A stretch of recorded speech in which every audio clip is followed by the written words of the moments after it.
6 na minuto na makalipas ang alas 4 ng umaga dahil sa hindi inaasahang pagsabog. Natuklasan ng mga otoridad ang isang mini Shabu laboratory sa kitchen type na tagong bahay sa barangay Sahud Ulan, Tansa, Cavite.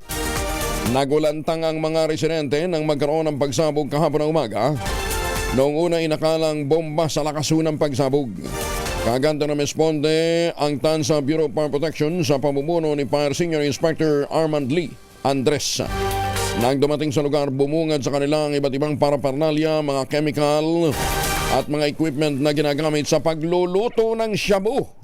Nako, General Marbil, may mga shabu laboratory na naman. Nabigo ang pulisya na maaresto ang mga suspect na mabilis na nakatakas, kabilang ang isang Pinoy at isang Chinese at 2 Indonesian national. Sa CCTV footage sa barangay, nakitang tumakas ang 2 tenant kasunod ng 2 babae at 2 pang lalaki. Ayon kay Barangay Captain Recto Pohas, November ng nakarang taon nang magsimulang umupa ang mga suspect sa bahay habang ang may-ari nito ay nasa ibang bansa.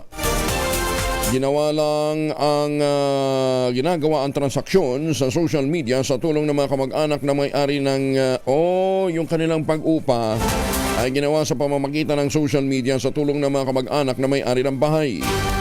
Sa kwento naman ng mga kapitbahay, hindi nila napansin na may Shabu laboratory na pala sa kanilang lugar at ang napansin lang nila ay madalas na may rider na nagpupunta para naman sa mga deliveries.